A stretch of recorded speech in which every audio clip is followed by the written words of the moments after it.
नमस्कार दोस्तों, हाजिर हूं मैं आशीष लेकर आपका अपना फेवरेट शो जिसका नाम है छूना है आसमां। छूना है आसमां, जैसा कि आप सभी जान चुके हैं, एक ऐसा प्लेटफॉर्म जहां उभरते हुए प्रतिभाशाली सितारे अपनी चाहतों, हसरतों, ख्वाहिशों को आपसे शेयर करते हैं। और दोस्तों, छूना है आसमां पर आज मौजूद हैं बेहद दिलकश आवाज के जादूगर जिनका नाम है मंत्रिका, और जिन्होंने बहुत ही कम समय में हिंदी फिल्म इंडस्ट्री में एक से बढ़कर एक कई सुपरहिट गाने देकर एक अनूठा रिकॉर्ड कायम किया है। चाहे वो ओ माई गॉड के गो गो गोविंदा की बात करें या फिर सन ऑफ सरदार और खिलाड़ी 786 जैसे कई हिट फिल्मों के सुपरहिट गाने। आज हमारे साथ मौजूद है मंत्रिका। नमस्कार। छूना है आसमां पर आपका बहुत बहुत स्वागत है। बहुत बहुत शुक्रिया सर। आप इंजीनियरिंग कर रहे थे, एकेडमिकली बहुत अच्छा कर रहे थे। हाँ जी। ये सिंगिंग में आने का कीड़ा कब से लगा? सिंगिंग में आने का कीड़ा बहुत ही खतरनाक होता है, कहना चाहूंगा, और काफी जुनूनी और नशीला होता है। एक बार चढ़ गया तो फिर वो उतरना बहुत ही मुश्किल वाली, नामुमकिन सी बात हो जाती है। और मैं बताना चाहूंगा सभी दर्शकों को कि म्यूजिक का, संगीत का जो एक वरदान कहते हैं और एक आशीर्वाद कहते हैं सरस्वती माँ की तरफ से, मुझे वो बचपन से ही मिला था। और उसी की बदौलत मैं बिना सीखे कीबोर्ड्स बजाया करता था। अच्छा। बचपन से तकरीबन 4 या 5 साल की उम्र की एज थी मेरी, और तब से I used to play keyboards. और कीबोर्ड्स बजाते बजाते फिर वो इंटरेस्ट डेवलप होता गया म्यूजिक में, और घुसता चला गया, और जानने की उत्सुकता बढ़ी, और उसको मैंने सीरियसली लेना शुरू किया। और जैसे जैसे बड़ा होता गया वैसे वैसे दो मेरे पैशंस थे, एक क्रिकेट और एक म्यूजिक। अगर म्यूजिशियन नहीं होता तो शायद क्रिकेटर जरूर होता। तो उसी हिसाब से जब म्यूजिक का थोड़ा सा जो रुझान है वो ऑफ फोकस हो गया बिकॉज ऑफ स्टडीज, क्योंकि studies I have always been an academic student. अच्छी मेरी परसेंटेज आती थी और काफी, मतलब स्कूल में मैं टॉप किया करता था, और इनफैक्ट इन कॉलेज ऑल्सो। तो जैसे कि इंजीनियरिंग की मैंने। जहां तक गाने का सवाल है, मैं एक दिन ऐसी क्लास में गुनगुना रहा था, तो मेरा जो बेंचमेट है साथ में जो बैठा हुआ था बोलता है, यार अच्छी आवाज है तुम्हारी यार, तुमको ट्राई करना चाहिए। और तभी रियलिटी शोज का दौर शुरू हुआ था। काफी रियलिटी शोज आए थे उस साल में, 2006 की बात कर रहा हूं मैं। सब लोगों के प्रेशर की वजह से मैंने अपने कॉलेज के एनुअल फेस्टिवल में भाग लिया, और उसमें ऐसी बात रनर अप रहा मैं, बिल्कुल। और फर्स्ट गाना मैंने जो स्टेज पे मेरी लाइफ का पहला गाया था वो तू ही रे था। गुनगुनाएंगे? बिल्कुल। तू ही रे, तू ही रे, तेरे बिना मैं कैसे जीऊं, आजा रे, आजा रे, यूं ही तड़पाना तू मुझको, जान रे,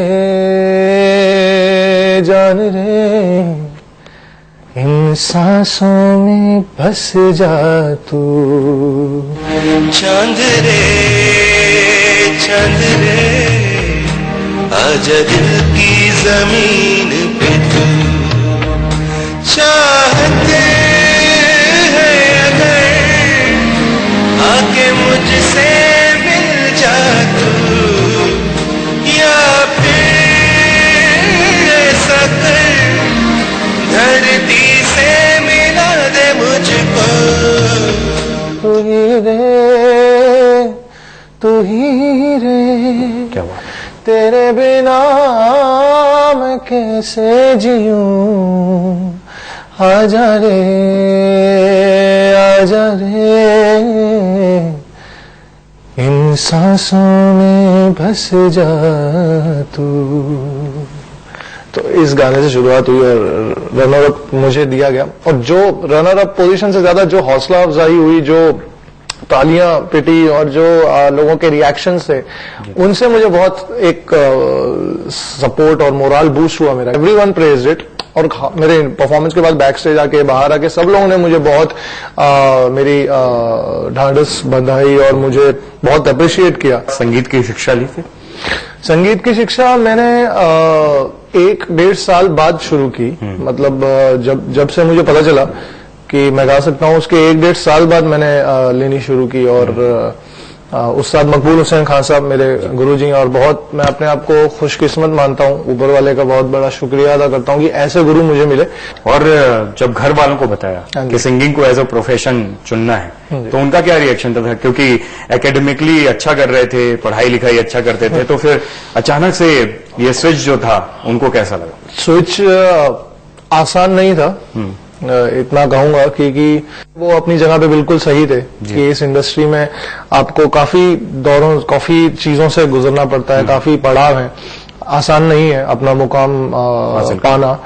और लेकिन जैसे जैसे वक्त बढ़ता गया, मैंने निश्चय कर लिया था कि मुझे कुछ ना कुछ तो करना है। प्रोफेशनल सिंगिंग में शुरुआत कैसे हुई? पहला बड़ा असाइनमेंट कौन सा था?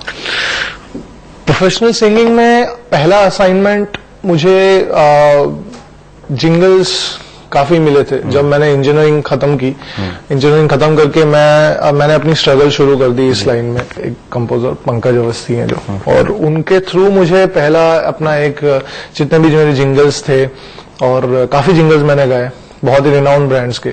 उस दौरान मैंने काफी दूसरी चीजें, काफी सीरियल के टाइटल ट्रैक्स, जो टीवी सीरियल आप देखते हैं, काफी सीरियल के बैकग्राउंड में गाया, सीरियल के टाइटल ट्रैक्स में गाया, एल्बम्स में गाया। तो माइक का रियाज और माइक की जो प्रैक्टिस थी वो एक तरीके से मेरी काफी अच्छी तरीके से होती चली गई थी। तो उसके बाद धीरे धीरे करके आगे बढ़ता चला गया। तो पहला बड़ा असाइनमेंट कौन सा था जो इंडियन फिल्म इंडस्ट्री में जिसने आपको सेट किया? पहला असाइनमेंट तो मैं कहूंगा कि इससे बड़ा हो नहीं सकता था, क्योंकि श्री कृष्ण का, गोविंदा का नाम उसमें जुड़ा हुआ था, और उन्हीं की जन्म की खुशी में, हर्षोल्लास में सब हम सेलिब्रेट कर रहे हैं, और उन्हीं की जन्मदिन की खुशी में, जन्मदिन की मुबारकबाद देने की खुशी में हम लोग सब शरीक होके गा रहे हैं गो गो गो गोविंदा। तो ओ माय गॉड जो था, go go Govinda, that was the first song which I got.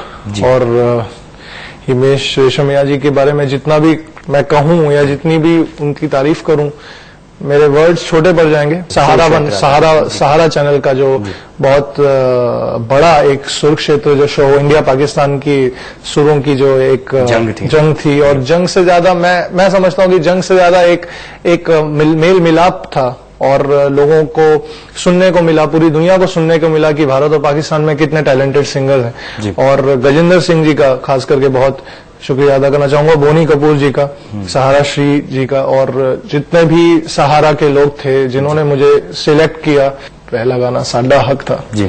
और इन कतारों में या उधारों में तुम मेरे जीने की आदत का क्यों घोट रहे दम?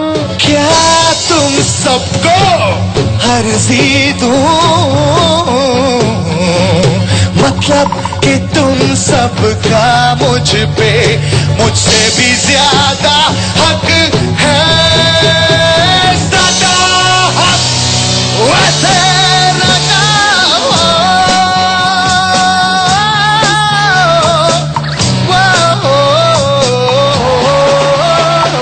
ज्यादा हक है तेरा, ज्यादा हक है तेरा, ज्यादा हक है तेरा, ज्यादा हक है तेरा।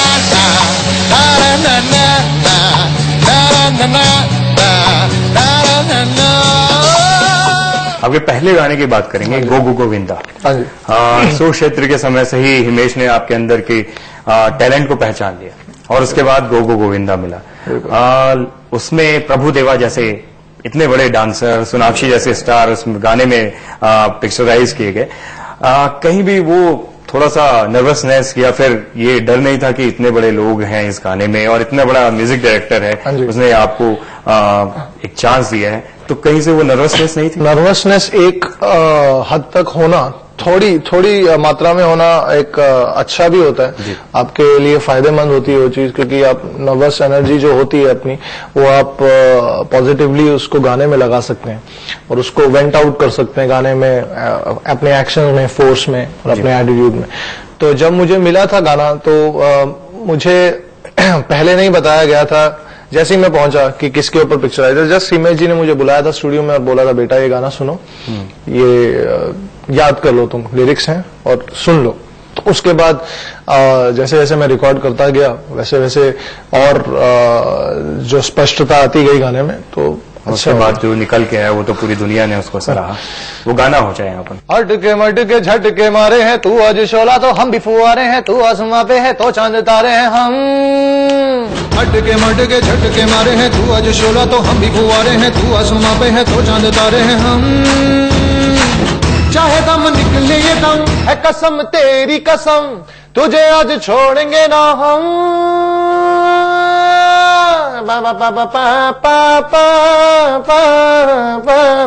गो गो गो गोविंदा।